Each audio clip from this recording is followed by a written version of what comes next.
반갑습니다. 5월 2일 기쁨의 50일 기간 5월 2일 화요일 새벽 하나님께 올려드립니다. 함께 영원한 사귐 찬양 부르십니다.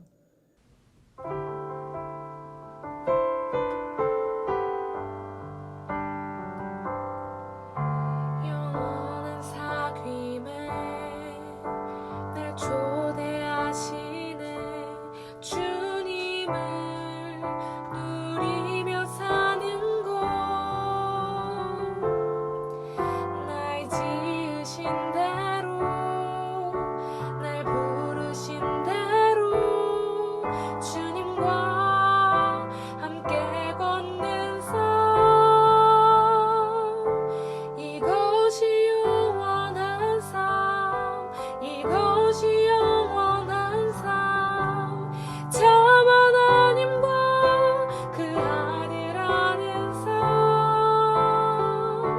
이것이 영원한 삶, 이것이 영원한 삶. 내가 주 안에, 주는 내 안에 늘 거하는 삶.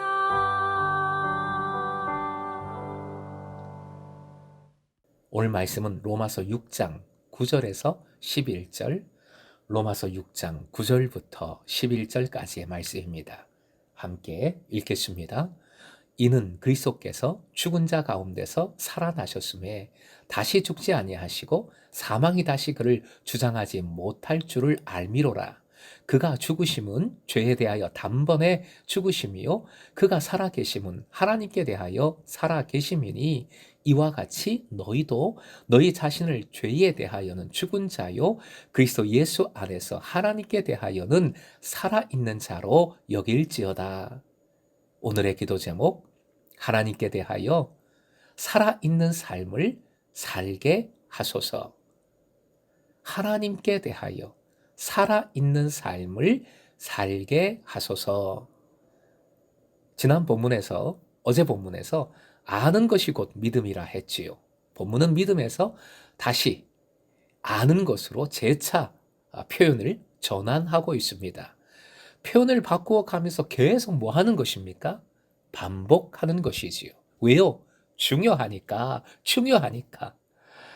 로마서 말씀을 보면 뭔가 좀 어려운 것 같은데 사실은 표현을 이리저리 바꿔가면서 같은 진리를 계속 반복하는 경우가 참 많습니다. 헷갈리지 마십시오. 어려워하지 마십시오. 똑같은 의미, 동일한 의미입니다. 다만 9절에서 기억할 것은 부활이 죽음 이전 원래의 삶으로의 복귀가 절대 아니라는 것입니다. 이것이 9절의 초점입니다. 만일 부활이 단지 재탄생이나 소생이라면 여전히 죽음의 족쇄로부터 자유로울 수 없습니다.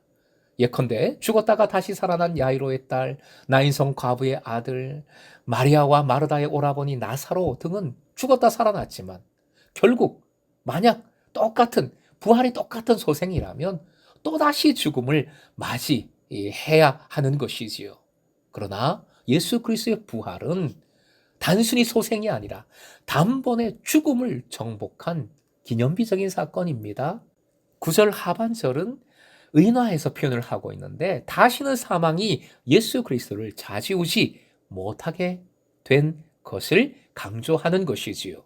그 죽음은 자신의 권세를 발휘하여 죄악의 굴레에 갇힌 인생들 위에 왕 노릇하듯 주 예수 그리스도의 부활의 희망이 없는 곳에서 대신 주인 노릇을 하고자 합니다. 주인 노릇, 왕 노릇, 이것이 바로 본문에 나오는 주장함의 정체입니다. 그런데 사망이 다시 그를 주장하지 못함을 알미로라 했습니다. 알미로라. 믿음이지요? 이미 사망을 이기고 부활하신 예수 그리스도에게 사망은 어떠한 효력도 발휘할 수 없습니다. 10절 앞에서 접속사 가르가 있습니다. 왜냐하면입니다. 왜 부활한 주 예수 그리스도께서 다시 또 죽을 수 없는가에 대한 이유를 설명하는 것이지요. 누구나 다 한 번씩은, 사람이라면 누구나 다 한 번씩은 죽습니다. 그런데 예수께서 단 한 번 죽었다는 사실에는 무슨 특별한 의미가 있는가 하는 것이지요. 말씀은 특별한 의미가 있다라고 선포합니다. 그리스도의 죽음은 반복될 수 없는 일회적 사건입니다. 단 한 번의 죽음으로 대속의 공로를 발휘했습니다. 단 한 번의 죽음으로 인간 최후의 적인 죽음의 왕노릇 주장함을 깨뜨리고 성령을 통한 새 생명을 소유한 자, 새 생명을 부여해 주시는 분이 되신 것이지요. 그러므로 예수께서 죄에 대하여 죽으심이란 표현은 다양한 울림을 갖습니다. 먼저 죄 없이 죽었다는 점에서 그리스도는 죄와 무관하게 죽으신 것입니다. 그러나 무엇보다 성육신하신 주님은 뭇 인생이 속한 이 땅의 죄악된 현실 속에서 절망과 죽음과 또 고통, 이런 공포 등을 온몸으로 체험하면서 죄의 몸으로 죽으셨습니다. 결국 죄를 모르는 이가 모든 사람의 죄를 탕감할 목적으로 희생 제물이 되는 원리에 따라 모든 사람이 죽는 죽음의 현실을 자신의 죽음으로 이기게 극복해 하신 것입니다. 예수 그리스도의 일회적 죽음을 통해 정복된 죽음은 새로운 삶의 가능성을 활짝 열었습니다. 그것은 부활 사건을 통해 구체적으로 나타났지요. 이로써 그리스도는 만유의 주로서 경배되고 새 생명의 징표로 높임 받으셨습니다. 이 모든 것이 하나님의 능력과 뜻 가운데서 이루어진 것입니다. 그리스도의 부활이 하나님의 영광을 높이 드러낸 사건임은 두말할 필요도 없습니다. 그리스도의 부활은 하나님과 인간 사이의 화해만이 아니라 그리스도와 하나님 사이의 새로운 관계를 정립시켰습니다. 이제 부활하신 그리스도로서는 더 이상 죄악된 몸의 구속을 받을 필요가 없어졌기 때문이지요. 그리스도는 하나님을 향하여 하나님 앞에서 하나님과 함께 하십니다. 이것이 바로 그가 살아계심은 하나님께 대하여 살아계심이니 라는 표현의 의미입니다. 죽음의 묘사는 과거 시제로, 새 삶의 묘사는 현재 시제로 기록하고 있습니다. 그리스도의 대속적 공로로 죄에 대하여 이미 죽고 새 생명을 얻어 누리는 우리가 이제 살아가는 것은 그리스도를 향해 그리스도와 함께 그리스도 안에서 사는 것이지요. 11절은 이와 같이로 시작을 합니다.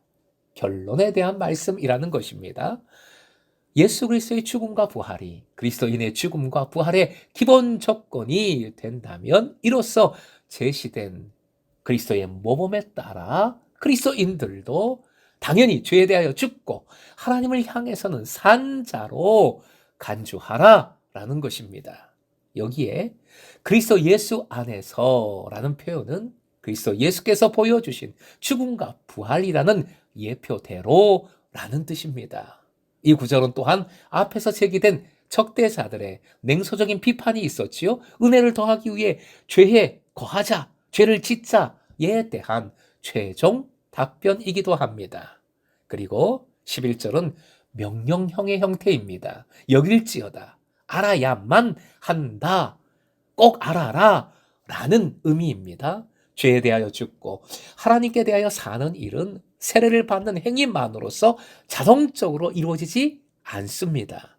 세례의 체험을, 세례의 의미를 끊임없이 되새기고 결단할 뿐만 아니라 살아계신 하나님을 내 삶의 과정 속에서 거듭 신뢰해 나가야 합니다. 이를 이렇게 표현할 수 있습니다. 화면 보시고 함께 읽겠습니다. 시작. 믿음의 의식화, 신앙의 내면화. 의식화란 생각과 행동이 결합되는 것. 그저 생각만이 아니라 실천으로 이어지는 것을 뜻하는 것이고, 내면화란 객관적인 사실이 나의 것으로 내가 내 안에 진리로 뿌리를 내리게 한다는 의미입니다.